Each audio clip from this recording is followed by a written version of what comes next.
Anda kembali di Kabar Petang, kita lanjutkan dialog. Bang Deddy, sebenarnya maksud ataupun kritikan dari Sekjen PDI Perjuangan, yaitu Mas Hasto yang mengatakan kepada Gubernur DKI Jakarta, kenapa baru sekarang, kenapa tidak dari dulu saja undang tukang bakso, itu apa? Ya, saya kira itu hal yang wajar ya, karena tahulah pada saat itu kan Pak Sekjen kan istilahnya itu doorstep ya, ditanya oleh wartawan. Dan pada saat itu kita sedang mendapat banyak tekanan karena salah arti atau katakanlah stigma dari pernyataan Ibu Ketua Umum gitu. Jadi mungkin terbersit di beliau karena memang jaraknya kan sangat berdekatan ya.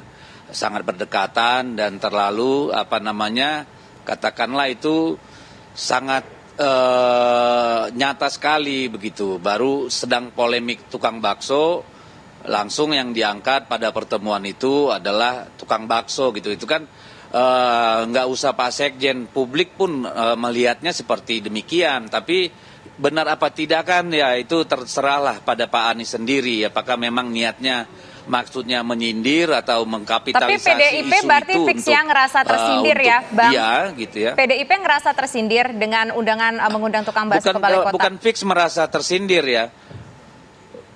Saya kira masalahnya bukan soal fix tersindir, tetapi kemudian kan menjadi pertanyaan, apakah ini bukan sebuah sesuatu yang didesain sedemikian rupa atau kebetulan semata? Karena kalau kita lihat kan misalnya pemberitaan pada saat acara itu pada tanggal 4 ya kalau saya nggak salah, itu kan banyak sekali media yang melaporkan bahwa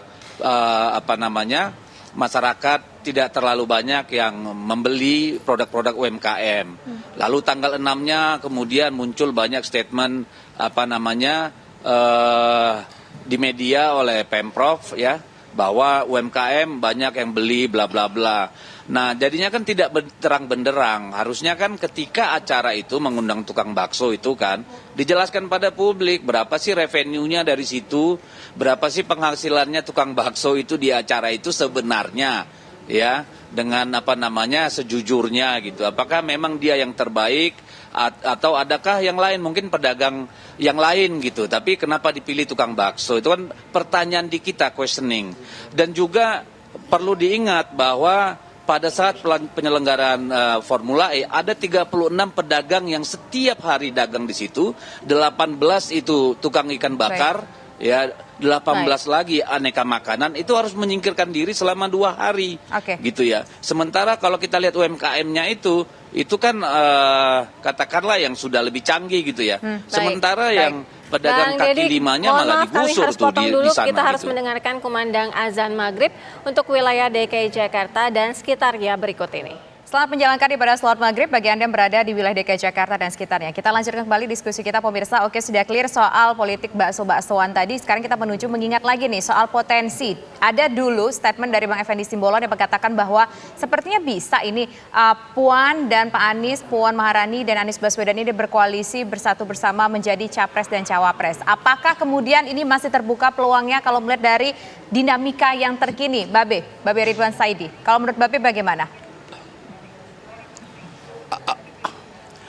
Ya, begini ya, saya itu tidak begitu tertarik dengan 2024, tetapi apakah mau dijodohkan secara politik Puan dengan Anies ya kan, maksudnya kan apa enggak itu bakso jadi ganjelan untuk menjodohkan Puan dan Anies. Betul. Kan itu persoalannya. Saya tidak tahu apakah Anies juga bergairah ikut Pilpres, belum tentu juga. Jadi kita harus lihat dulu posisi orang yang mau kita gebugin.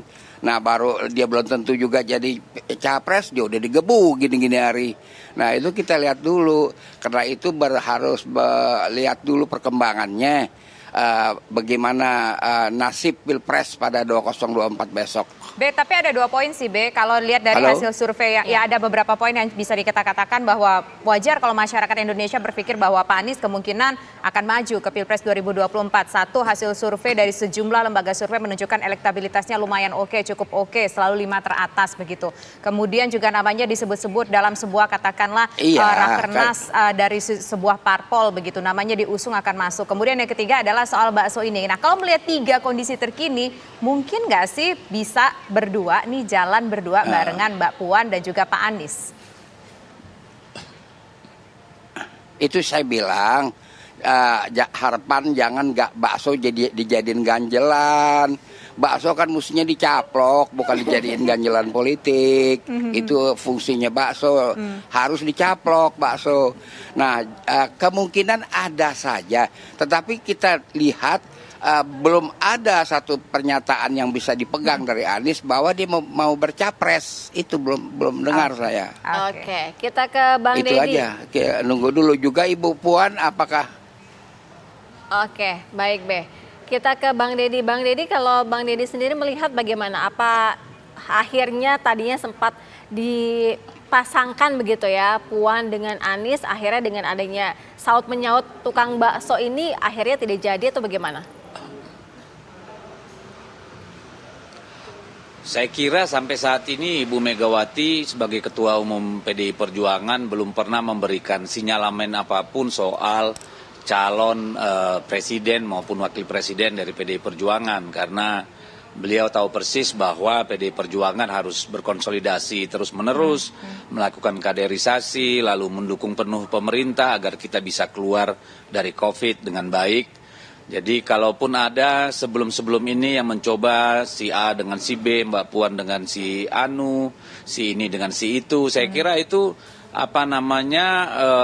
imajinasi orang. Tetapi dari sisi PDI Perjuangan sendiri belum pernah satu kali pun berbicara atau katakanlah secara internal mengagendakan diskusi soal capres. Itu belum pernah sama sekali. Jadi ke depan kita lihatlah, karena kan kita tahu ada banyak faktor yang akan menentukan seperti apa konstelasi ke depan, karena masih sangat cair, waktunya juga masih sangat lama, dan saya kira kita fokus saja membangun bangsa gitu ya, membantu pemerintah gitu, dan bagi PDI Perjuangan terus berkonsolidasi, karena kita partai yang percaya pada kekuatan struktural kita, mesin partai, dan kedekatan kita dengan rakyat. Saya kira itu nanti akan menjadi perhitungan kita ketika partai akhirnya melalui Ibu Megawati menyampaikan calon-calon yang kita usung. Baik, terima kasih Bang Deddy Sitorus selaku DPP PDIP, kemudian juga Babe Ridwan Saidi selaku budayawan. Selamat petang semuanya. Iya. Ya.